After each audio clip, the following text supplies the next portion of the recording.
Melepaskan masa lalu dan terus move on mungkin adalah salah satu hal tersulit yang dilakukan setelah putus cinta. Tidak ada ungkapan yang bisa menggambarkan betapa sedihnya putus cinta itu. Dari yang biasanya ada orang yang selalu setia berada di sampingmu, kini dia telah pergi. Dari yang selalu berdua, kini kamu harus berjalan sendirian di tengah keramaian orang. Perpisahan mungkin memang sulit, tapi dunia tidak akan berhenti hanya karena kamu putus cinta. Kota Santo Andreas adalah sebuah kota di Brasil yang terletak di wilayah Sao Paulo. Populasinya diperkirakan berjumlah 721.368 jiwa. Kota ini dikenal sebagai kota terbaik kelima di negara Brasil dalam pendidikan anak-anak. Pada tahun 2008, ada seorang remaja gadis yang bernama Eloa Cristina Pereira Pimentel. Saat itu, dia berusia 15 tahun. Dia adalah seorang murid sekolah yang teladan. Eloa ini disukai oleh teman-temannya karena Eloa ini anak yang sangat baik dan sangat ceria. Dia lahir pada tanggal 5 Mei tahun 1993 di Maceió, Alagoas, Brasil, dan pindah ke Sao Paulo dengan keluarganya. Ibunya bernama Ana Cristina Pimentel dan dia bekerja sebagai juru masak di tempat penitipan anak. Sedangkan ayahnya bernama Everaldo Pereira dos Santos adalah seorang polisi militer. Eloa juga memiliki adik laki-laki yang bernama Everton Douglas Pimentel dan kakak laki-laki yang bernama Ronison Pimentel. Saat Eloa tumbuh menjadi seorang remaja, di usianya yang ke-12, dia bertemu dengan seorang anak cowok yang bernama Lidenberg Fernandes Alves. Lidenberg ini kemudian menjadi cinta pertamanya Eloa. Lidenberg ini lahir di kota Paraíba dan saat itu dia sudah berusia 19 tahun, di mana usianya 7 tahun lebih tua dari Eloa. Lidenberg dan keluarganya pindah ke Sao Paulo saat dia berusia 2 tahun. Dan saat dia dewasa, Lidenberg bekerja sebagai asisten produksi, dan di hari Sabtu dan Minggu dia bekerja sebagai pengantar pizza. Karena perbedaan umur yang cukup jauh antara Eloa dan Lidenberg, ayahnya Eloa pun mengajak Lidenberg untuk mengobrol 4 mata. Dia menasehati dan memberitahu Lidenberg apa saja yang harus Lidenberg lakukan selama berpacaran dengan putrinya. Tanpa banyak basa-basi, Lidenberg menyetujui persyaratan yang diberikan oleh ayah Eloa.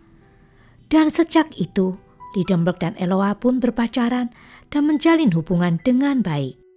Namun sayangnya guys, setelah 2 tahun 7 bulan, Eloa meminta putus dari Lidenberg. Saat itu, usia Eloa sudah 15 tahun. Dia merasa capek menghadapi Lidenberg yang mudah cemburu dan sangat posesif terhadap dirinya. Asal kalian tahu, Lidenberg ini tipe cowok agresif yang mudah marah apabila dia cemburu. Dan Eloa merasa muak dengan kecemburuan cowoknya. Eloa berpikir, baru jadi pacar saja sudah marah-marah seperti ini. Apalagi kalau nanti jadi suaminya. Dari sini, Eloa memutuskan tidak mau lagi bertemu dengan Lidenberg. Tapi cowok ini sangatlah agresif. Pada suatu malam, dia membuntuti Eloa dan menyerangnya di sebuah halte bus. Hal ini membuat Eloa ketakutan dan makin yakin dengan keputusannya untuk menjauhi Lidenberg. Namun, rupanya tidak semudah itu buat Eloa untuk bisa lepas dari mantan pacarnya. Pada hari Senin di tanggal 13 Oktober tahun 2008, sekitar pukul 1 siang, Eloa dan teman-temannya sedang mengerjakan sebuah proyek sekolah. Salah satu temannya yang bernama Nayara Rodrigues da Silva sedang sibuk dan fokus dengan pekerjaan sekolah tersebut. Sedangkan kedua temannya yang lain, yaitu Iago Vilela de Oliveira dan Victor Lopez de Campos, sedang membantu Eloa. Dan di saat itulah mantan pacar Eloa, si Lidenberg yang saat itu sudah berusia 22 tahun, masuk ke apartemen Eloa yang terletak di Santo Andre sambil memegang pistol. Dia langsung menahan semua anak-anak itu di apartemen tersebut. Pada sore harinya di hari yang sama, Douglas adiknya Eloa tiba di apartemen itu. Dia baru saja pulang dari sekolahnya. Saat Douglas mau membuka pintu apartemennya, ternyata dia lupa membawa kuncinya. Rupanya sebelum keluar rumah di pagi hari tadi, dia tidak ingat mengambil kunci apartemennya. Namun dia tahu jika Eloa seharusnya sudah pulang sekolah dan berada di dalam rumah. Sehingga Douglas pun memutuskan untuk mengetuk pintu rumahnya agar Eloa membukakan pintu untuknya. Tetapi ya guys, setelah beberapa kali mengetok pintu, tidak ada respon sama sekali dari dalam. Karena tidak tahu apa yang harus dia lakukan, Douglas kemudian duduk di tangga gedung apartemen tersebut sambil menunggu salah satu orang tuanya pulang ke rumah. Dia duduk di tangga itu selama berjam-jam sampai menjelang sore ketika ayahnya tiba di rumah. Ayahnya lalu bertanya, kenapa ia tidak masuk ke rumah? Douglas lalu menjelaskan bahwa dirinya lupa membawa kunci. Dia juga mengatakan bahwa Eloa juga belum pulang dari sekolah dan tidak ada yang membukakan pintu untuknya. Ayahnya lalu segera membuka pintu rumahnya. Tapi dari dalam apartemen tersebut terdengar suara pria berteriak dan berkata, "Jangan masuk ke dalam dan jangan berani mendekat ke sini. Aku memegang pistol dan aku di sini bersama Eloa dan 3 temannya. Pergi menjauh dari pintu itu atau aku tembak ketiga teman Eloa." Mendengar hal itu, ayah Eloa langsung menghubungi polisi setempat. Di sisi lain, Lidenberg meminta Iago Villera dan Victor Campos untuk pergi ke kamar tidur. Di sana, Lidenberg menampar anak-anak itu beberapa kali dan menyiksa mereka serta menyuruh mereka untuk tidak berteriak dan berisik agar tidak ketahuan oleh tetangga apa yang terjadi di dalam apartemen tersebut. Selanjutnya, Lidenberg juga memukul dan menampar, juga menyiksa Eloa dan Nayara Fernandez. Dia bahkan juga menendang Eloa dan menarik rambutnya. Dia mengatakan kepada mereka tujuannya masuk ke apartemen itu untuk membunuh Eloa dan dia akan melakukan bunuh diri setelah itu. Pada malam harinya, ada seseorang yang lewat di depan pintu apartemen Eloa. Dan Lidenberg berpikir itu pasti seseorang yang akan masuk ke dalam apartemen untuk menyelamatkan Eloa dan teman-temannya. Karena panik, Lidenberg pun melepaskan tembakan ke arah pintu tersebut. Karena hal ini, demi keselamatan tetangga di sekitar apartemen, polisi memerintahkan agar mereka tidak keluar atau masuk apartemen mereka terlebih dahulu. Gedung apartemen di sebelah bahkan digunakan oleh polisi sebagai tempat untuk berkomunikasi atau bernegosiasi dengan Lidenberg. Lidenberg meminta kepada polisi bahwa dirinya ingin berbicara dengan ibunya Eloa. Dia berkata bahwa dia tidak akan melepaskan Eloa jika Eloa tidak mau tinggal bersama dia dan menjadi pacarnya kembali. Lidenberg tidak akan membiarkan Eloa bersama dengan pria lain. Dan apabila itu terjadi, Eloa tidak akan keluar dari apartemen ini hidup-hidup. Dan setelah itu, dia berkata kepada polisi, jika ada seseorang yang berani mendekati jendela atau pintu dan membuat suara berisik di luar, saya akan bunuh anak-anak ini semua dan saya akan melakukan bunuh diri. Karena saya mempunyai banyak peluru untuk melakukan semua ini. Untungnya ya guys, pada malam itu, Lidenberg melepaskan teman Eloa yang bernama Victor dan Iago. Di luar apartemen sudah banyak mobil, di antaranya mobil polisi, ambulans, reporter juga helikopter yang sedang merekam acara ini secara live di TV.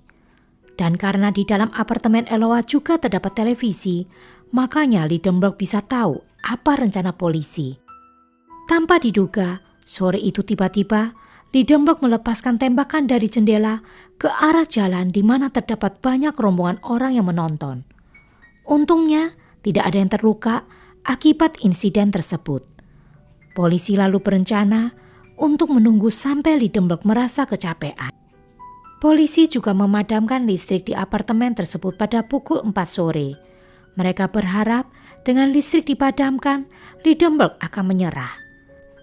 Dan betul saja, pada jam 5:30 sore, Lidenberg sangat marah dan berbicara pada polisi melalui saluran telepon di mana ia meminta polisi untuk menyalakan listrik di dalam apartemen itu.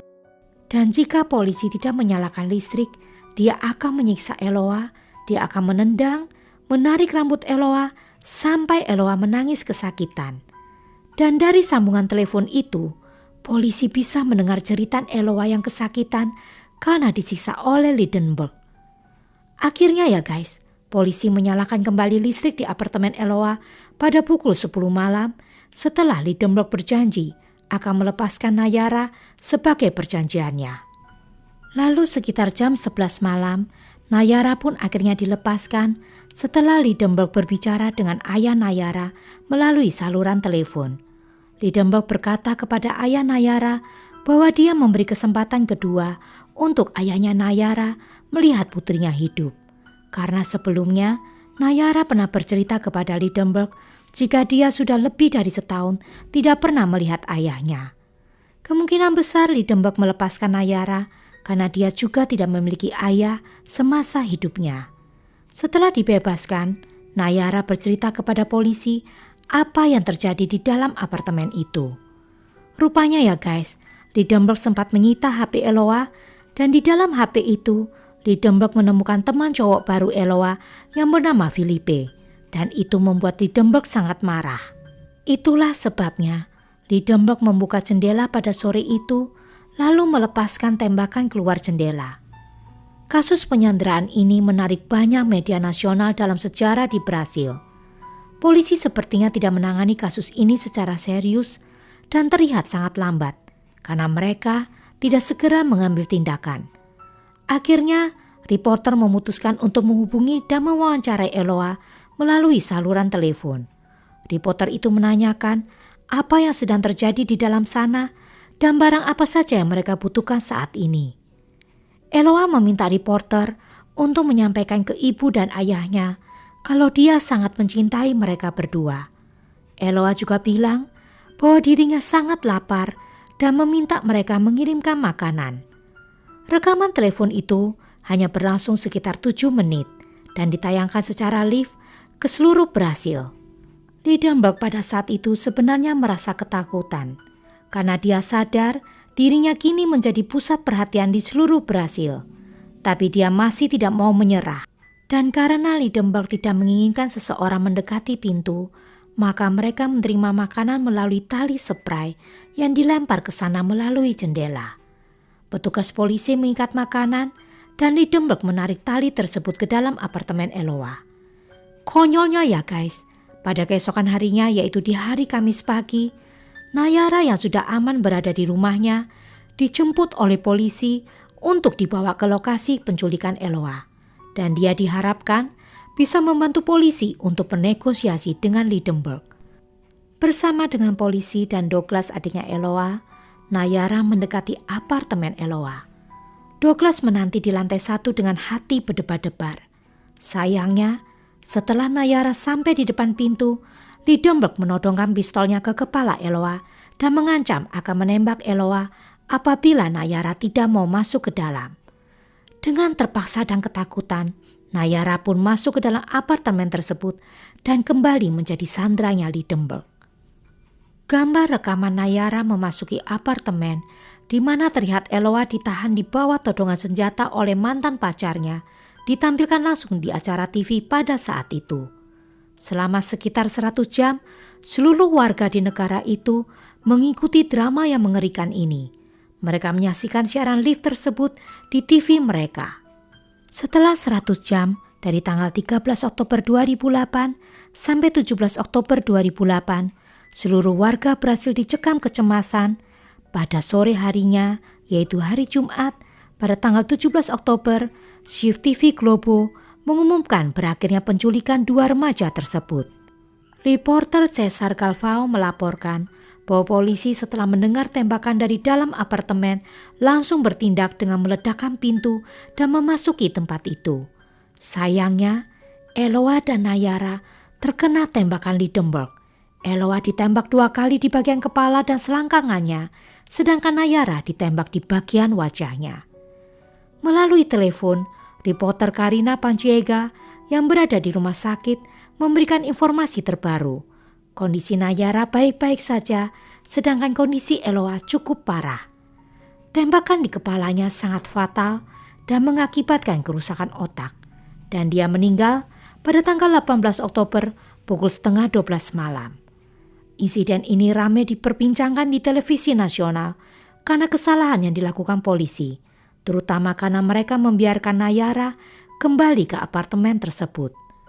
Selain itu, ada kesalahan lain, seperti membiarkan penculikan itu berlangsung selama berhari-hari. Kenapa tidak ada yang menembak Liebenberg dengan penembak jitu?